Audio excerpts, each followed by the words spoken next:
ZA. Exemple, si on raisonne ici sur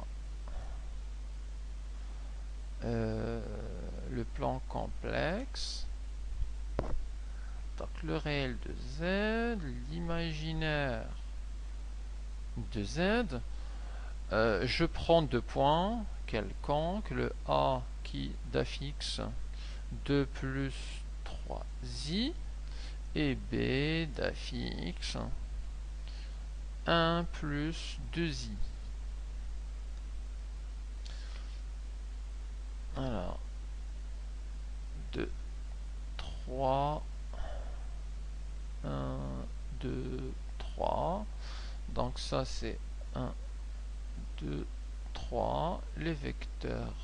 Donc le vecteur U, le vecteur V, où on a ici I, 2i et là 3i. Donc le point A a pour partie réelle 2 et pour la partie imaginaire 3i. Donc on a ici le point A. Le point B c'est 1 plus 2i. Donc c'est 1 plus ici 2i.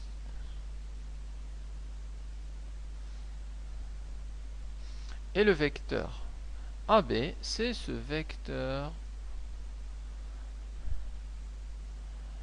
Le vecteur AB, alors ouais, pour un exemple simple, je vais prendre le vecteur BA.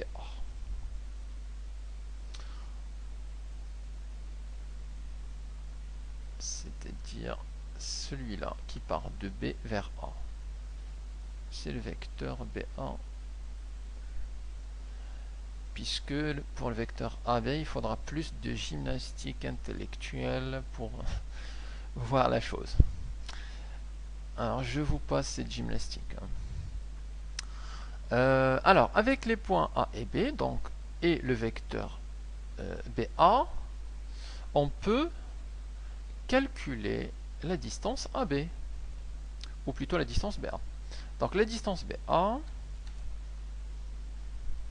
d'après la formule, c'est simplement le module du dernier moins le premier. Donc ZA moins ZB. Donc ça va nous donner le module de le A étant 2 plus 3i moins ZB, c'est moins 1 plus 2i, qu'on peut enlever les parenthèses et ça nous donne alors 2 plus 3i moins 1 moins 2i, 2 moins 1 ça fait 1, 3i moins 2i ça fait i.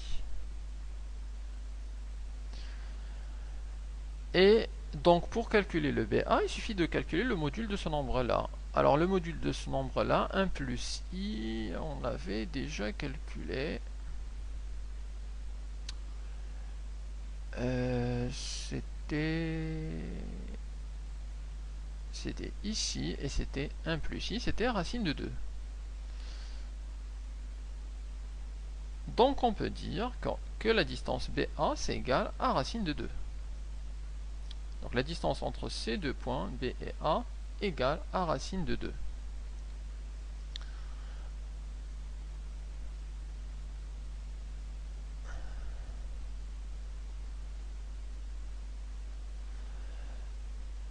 De même, on peut calculer le vecteur, ou plutôt l'angle entre le vecteur U et le vecteur AB. Alors le vecteur U, c'est celui-là. C'est le vecteur sur l'axe des abscisses. Et le vecteur BA, c'est celui-là. Alors je peux éventuellement ici dessiner la droite pour que ce soit plus clair comme angle. L'angle entre ces deux vecteurs, pareil pour le vecteur U, les porteuses de ces deux vecteurs. Donc l'angle entre U et AB, vous le voyez bien, ça correspond à cet angle-là. Et on peut le calculer à l'aide de la relation. Donc notamment UBA, c'est égal à l'argument du dernier moins le premier, donc ZA moins ZB. Et ZA moins ZB, on l'a détaillé ici, ça nous donne 1 plus I à la fin. Donc c'est l'argument de 1 plus I. Or, cet argument, on l'a déjà calculé. C'était pi sur 4. Donc c'est égal à pi sur 4. Et donc, l'angle entre U et le vecteur BA, c'est égal à pi sur 4. Alors bien évidemment, là j'ai donné des exemples assez simples pour calculer les distances BA, pour calculer l'argument. On peut trouver des nombres plus compliqués que ça. Eh bien, il faut simplement utiliser les relations de l'argument, utiliser les relations du module pour les calculer. Donc, étape par étape, et ça marche tout seul. Ok, on continue avec une propriété assez intéressante pour des démonstrations, propriétés, je dirais, fondamentales.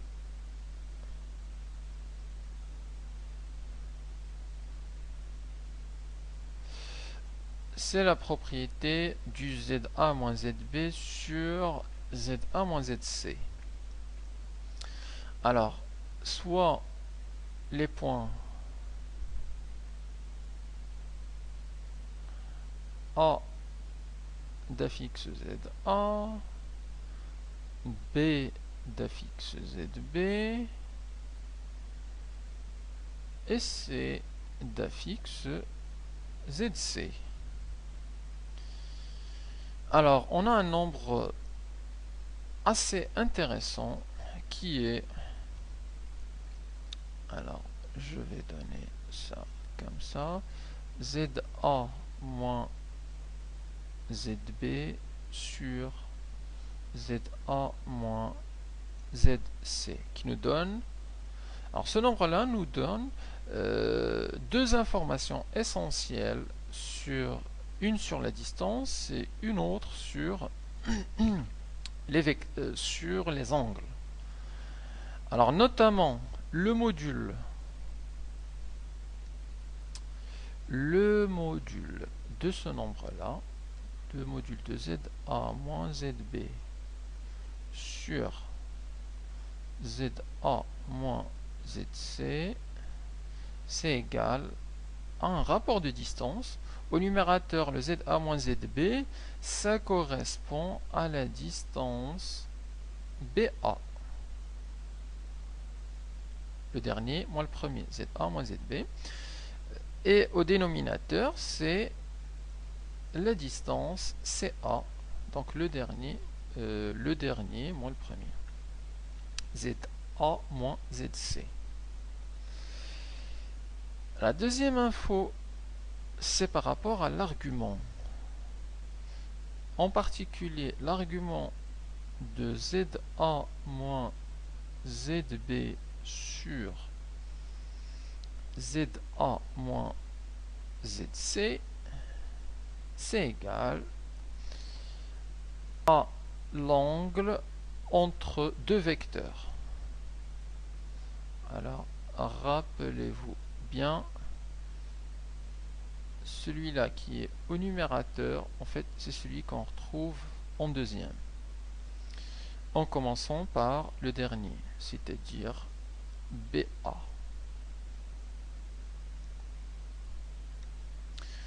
Et celui qui est au dénominateur, on le retrouve ici en premier, c'est le vecteur CA. Et donc, l'argument de ce nombre-là, ça nous donne l'angle entre les deux vecteurs CA et le vecteur BA.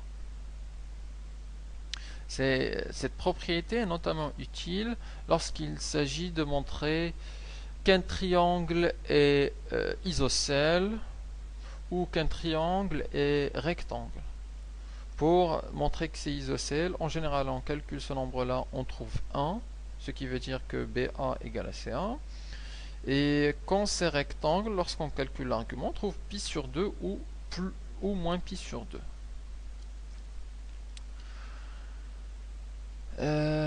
Voilà, donc c'est une propriété assez intéressante qu'on utilisera pas mal de fois dans les exercices.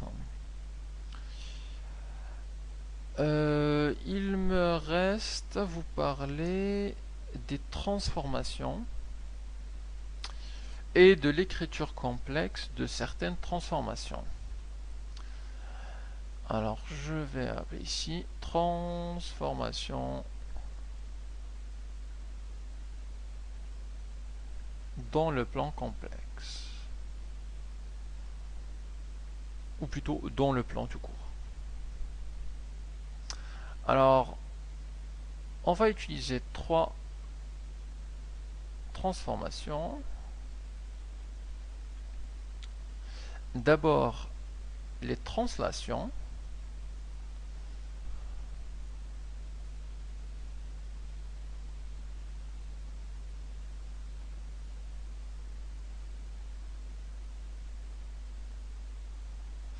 Ensuite, les homothéties.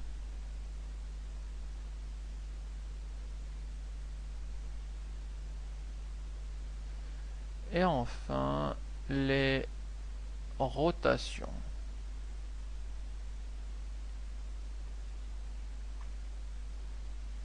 Alors, chacune a une caractéristique, ou deux. La translation, on parle de translation de vecteur U. Alors, soit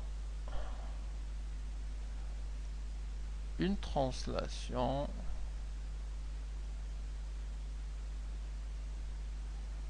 de vecteur U qu'on note T indice U. Alors, l'écriture complexe d'une telle translation s'écrit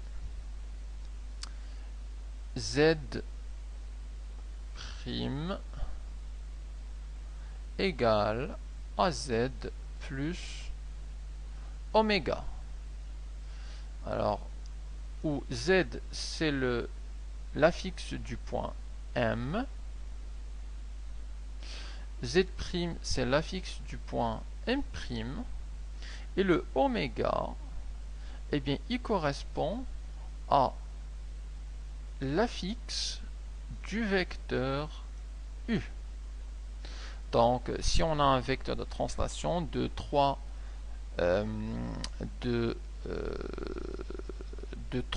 allez, je donne simplement ici un exemple rapide. Si on a un vecteur de coordonnées de 3, ça, on le transforme en un affixe. Le ZU, il sera donc l'affixe, ça va nous donner la partie réelle de, et je vais noter ça en rouge.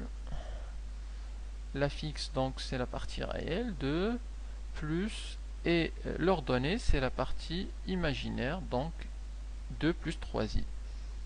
Et donc ce ZU c'est égal à ce oméga.